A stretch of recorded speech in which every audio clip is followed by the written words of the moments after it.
The Monkey, yet another cheap, bad horror film. When I think about the monkey toy, I think about like the scene from Simpsons. Homer, stop! Stop. I know it's easy for your mind to wander, but I want you to really concentrate on me. That is a hilarious scene. And also I think about the Toy Story scene.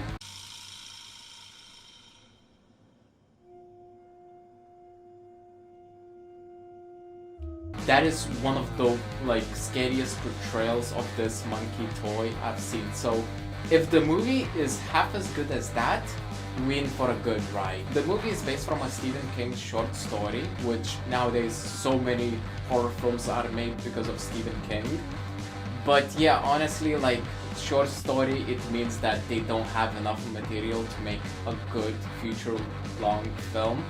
So yeah, it is very lacking, but the material that they're working with is pretty good. The concept, I love it. The movie starts off with Adam Scott, and by guessing that his character doesn't have a name, you can tell that he's not gonna be here for a long time.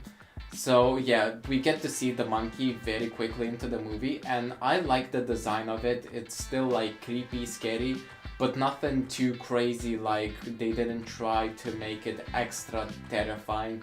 Just on its own is good enough. So let me explain the concept before we delve deeper into the movie. So you have this monkey and you have this key. So if you turn the key, then the monkey will raises his drumstick, and if he starts banging the drumstick, someone will die. The person that turns the key can't die, and you can't make requests. It's just someone will die in a crazy freak accident.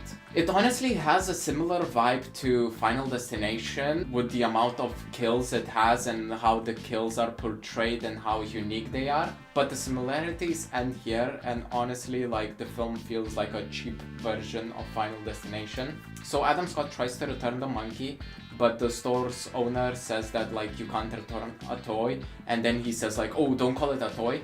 But how do you know not to call it a toy? They like throughout the film multiple times say like don't call it a toy, but it doesn't talk, so what's the point of like, how do you know? Maybe it likes being called a toy. And also we start getting this weird humor. This is honestly like off-putting and I hate it. Not from the perspective of a viewer, it is kinda enjoyable that this movie doesn't take itself seriously. But from a person that is trying to critique this, it is very difficult because I can't be like, oh, look at this stupid thing that they did. Like, the writers are so stupid because a lot of things are done on purpose, so I can't sit here and judge when I'm the stupid one for judging. So the monkey starts hitting the drum and the owner dies, and that's basically the opening scene. It is quite a lot, you know, we got a cool actor, the rules explained, we got cool kill, cool setting, we got this cool shot of the flamethrower into the monkey explaining that it can't really be destroyed. I'm not a fan of like opening shots where it doesn't progress the story. It's just here being like, hey, look, we're gonna put a lot of money into this first scene and then it's gonna be downhill from here. But the only connection that we have is that Adam Scott is the dad of the two twins that we're gonna follow throughout this film. So now we're with the kids. I don't know how long it's been, but they tell that the dad disappeared.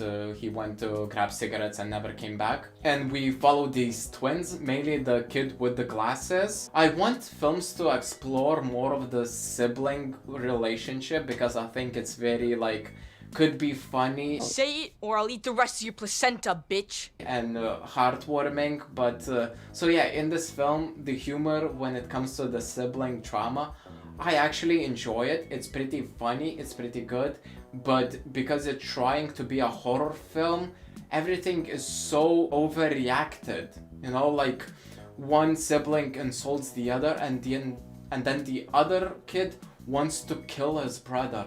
That's like, it is stupid. So the kids find the monkey in the dad's closet. The monkey can like fix itself and teleport with its box and everything. The kids are so scared to like turn the key, which is like, from their perspective, it's just a toy, it's nothing.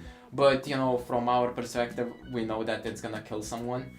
So they turn the key, it raises its drum, and nothing happened. And then later on, they are going to a restaurant with their babysitter. That's weird, but sure. And the monkey teleports into the car, but nobody is creeped out by that. They're just like, ooh, somebody put it there. And then later when they're in the restaurant, it bangs the drum and now the babysitter is dead. Every time someone dies, they be looking at the character being like, why did you do this to me? It's like, bro, you're dead. I think this was the moment where the movie fell off from me, when the pastor said, it is what it is, from the God's work. It is what it is. The word of the Lord. They try to make this film serious about how like you never know when you could die, and like how death is serious and how can that affect kids. But then it just throws like random jokes, so I never know how to take this film. Everybody dies. And that's life. But anyways, there is a dance party now, and this kid, no joke, says this is the happiest day of his life. What the hell?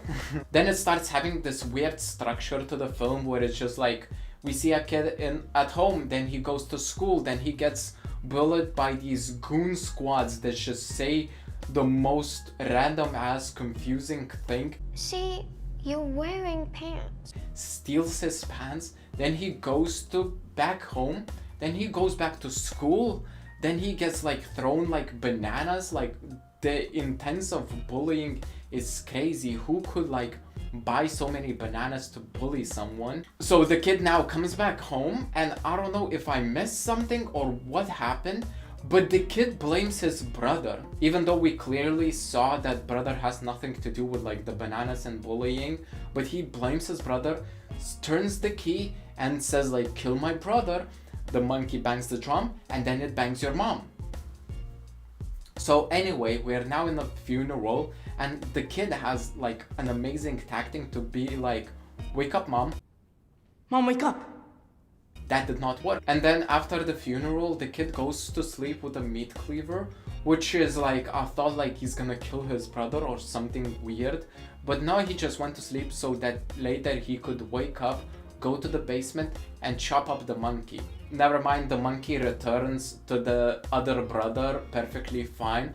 And then the brother has a genius idea. It's like, does it really kill someone? Let's try turning the wheel. So now we're in the uncle's funeral. So they're like, okay, now we're definitely on the same page. The monkey kills. So they just throw it into the well, but they saw it teleport multiple times.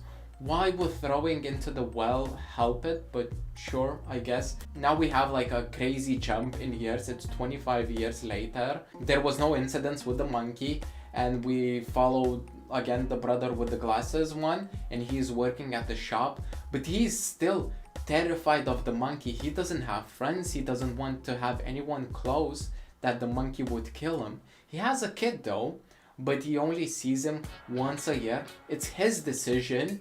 Yeah, sure. Then we get another cameo by a celebrity, Elijah Wood. I'll skip this part, it's just dumb as fuck. Elijah Wood wants to adopt the kid, so the dad goes on like a last vacation with this kid.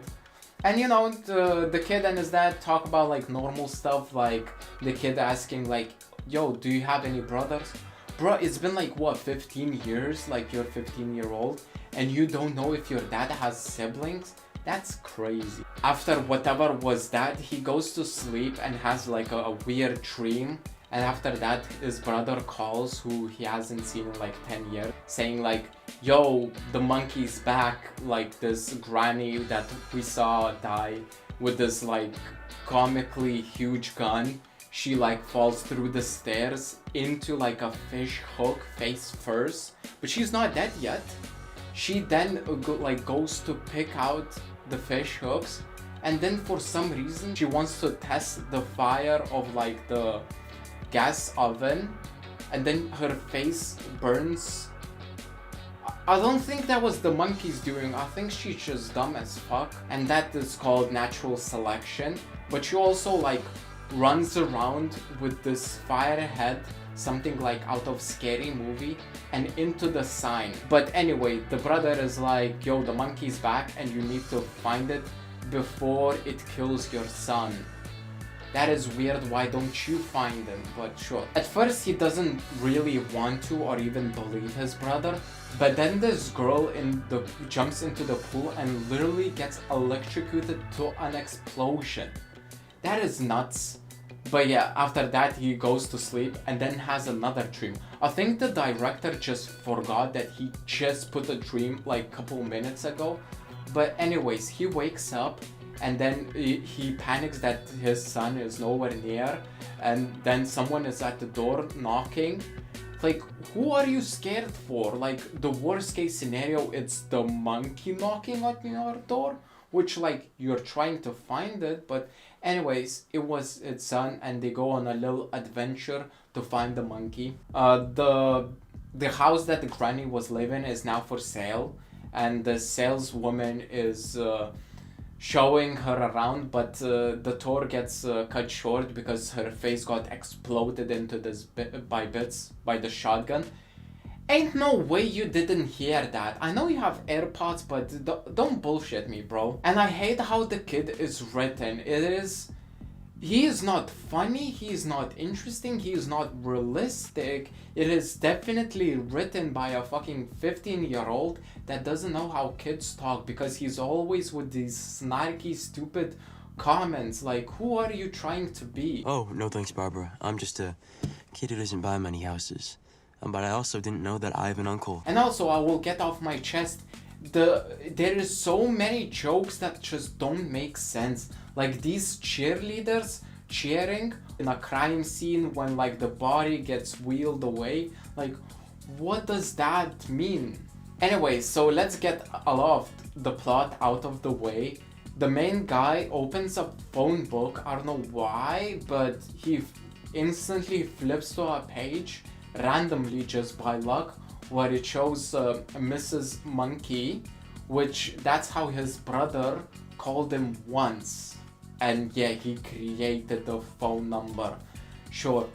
And then he calls the number and it's an auto-recorded message of saying like his search of the monkey is complete and he found the monkey.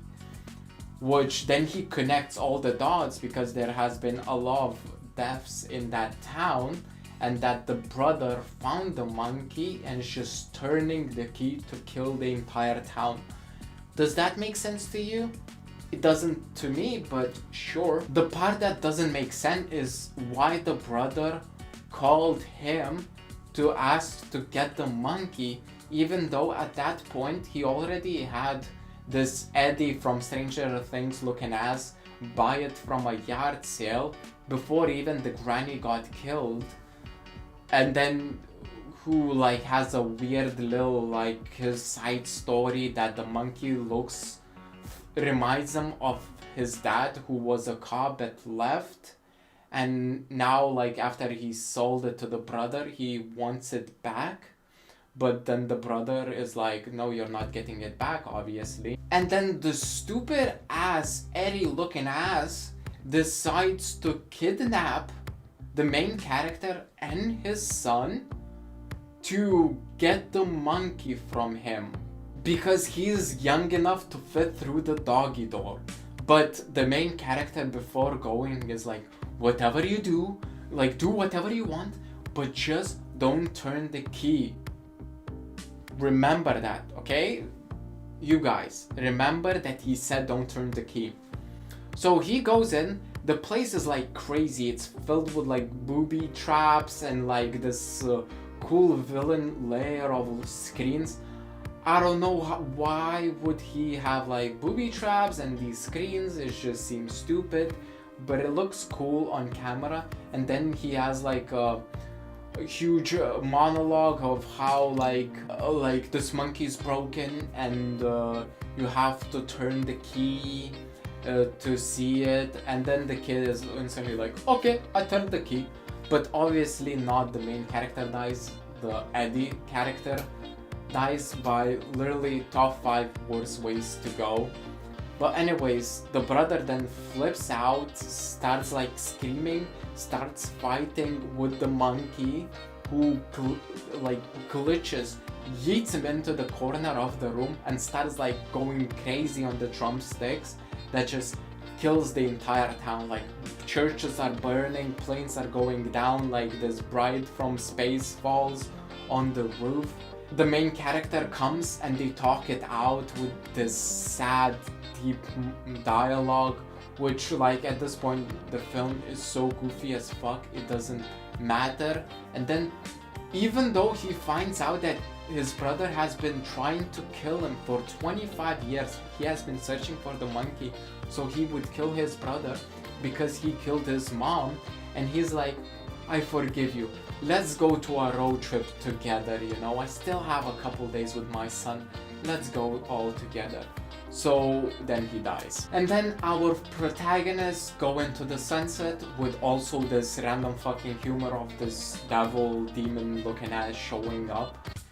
Whatever. And yeah, for my final thoughts, the movie wasn't bad. Like, I wasn't having like high expectations of the film, so I didn't get disappointed.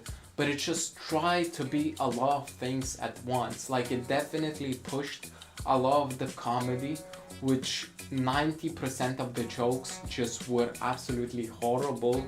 And then having it like that much comedy ruins all the other elements. It can't be scary if it's all jokes, and there can't be serious moments if half of the things just don't make sense. And it does have Final Destination moments, and the kills are extremely well done and they look cool as hell. But it's just, go watch Final Destination rather than this stupid film. But yeah, anyways, bye bye.